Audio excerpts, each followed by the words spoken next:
नमस्कार, बिहार तक में आपका स्वागत है और मैं हूं सुजीत। सरकारी नौकरी पाने के लिए कड़ी मेहनत करनी पड़ती है। कंपटीशन की तैयारी करो, दिन रात एक करके पढ़ाई करो, कंपटीशन दो, उसमें पास करो, फिर इंटरव्यू आएगा, उसको फेस करो, उसको पास करो, फिर जाकर सरकारी नौकरी मिलती है।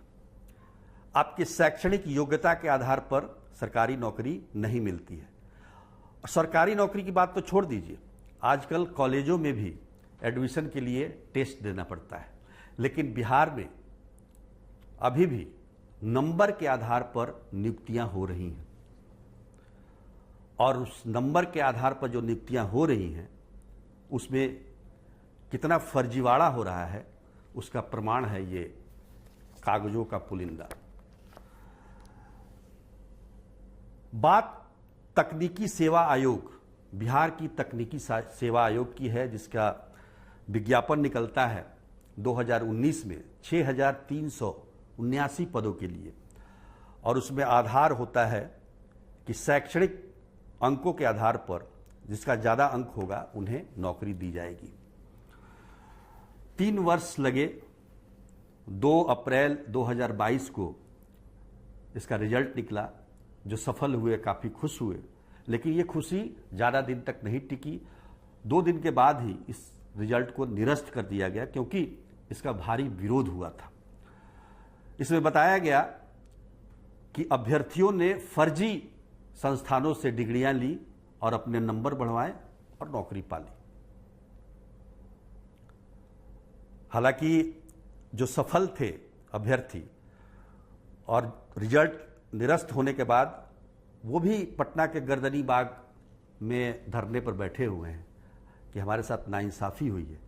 पर बिहार पॉलिटेक्निक छात्र संघ एक है जिसने ये कागज़ तैयार किया है, और इस कागज़ के आधार पर यह कहा जा सकता है कि उसमें लिखा हुआ है कि 6,379 में लगभग 4,000 से अधिक वैसे अभ्यर्थी विभागवार मेधा सूची में फर्जी प्रमाण पत्र, फर्जी अनुभव प्रमाण पत्र धारण करते हैं। इस मेधा सूची का छात्रों द्वारा व्यापक विरोध होने के पश्चात आयोग द्वारा इसे वापस ले लिया गया। यानी कि छात्रों का विरोध हुआ तो वापस ले लिया गया। इसमें सबसे बड़ी बात यह है कि जो 6,000 से ज़्यादा अभ्यर्थी सफल हुए थे, उसमें से एक भी बिहार के सरकारी पॉलिटेक्निक कॉलेज के स्टूडेंट नहीं थे। सब अधिकतर बिहार के बाहर के।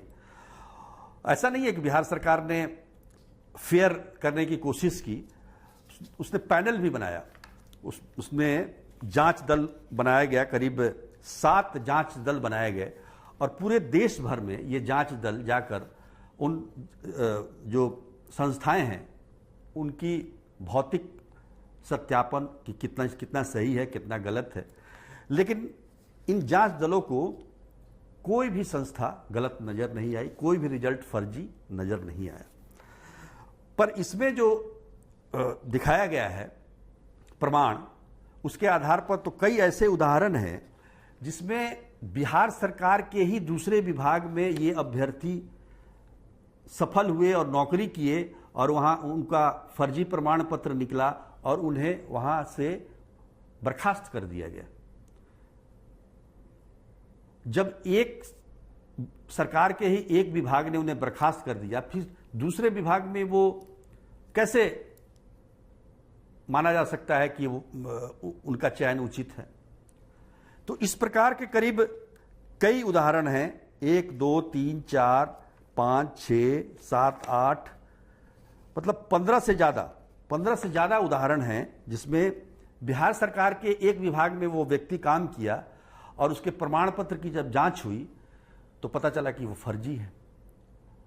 फिर उसने दूसरे विभाग में अप्लाई कर दिया, वहां भी वो अंक के आधार पर सफल रहा और उसकी नियुक्ति उसका रिजल्ट निकल गया, वो सफल हो गया। तो बताइए इन जांच दलों ने क्या जांच किया? और सबसे बड़ा सवाल यह है जो मैंने पहले उठाया कि नंबर के आधार पर, शैक्षणिक नंबर के आधार पर आजकल की कहां नियुक्तियां होती हैं।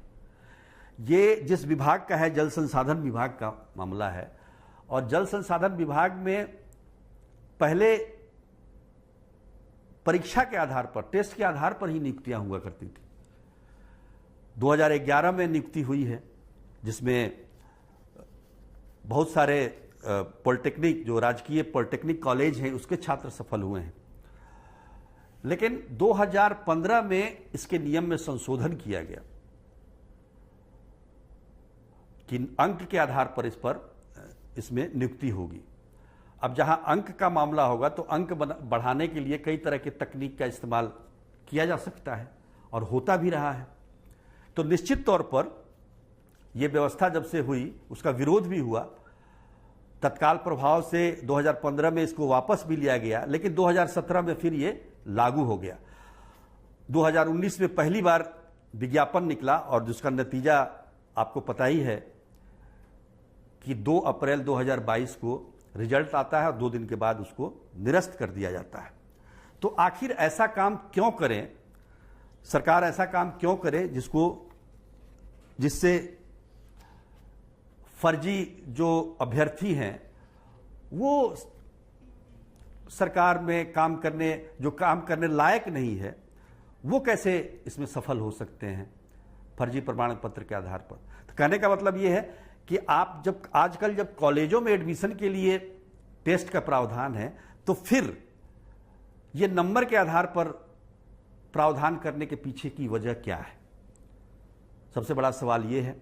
सरकार ने रिजल्ट को निरस्त कर दिया है, ठीक है, पर उन अधिकारियों के खिलाफ क्या कार्रवाई होगी जो जांच करने गए थे और जांच में सभी संस्थानों को, पूरे देश के संस्थानों को सही मानते हैं, उन पर कार्रवाई होनी चाहिए।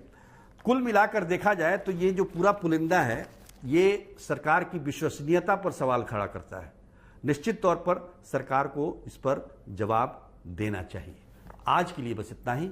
तब तक के लिए नमस्कार।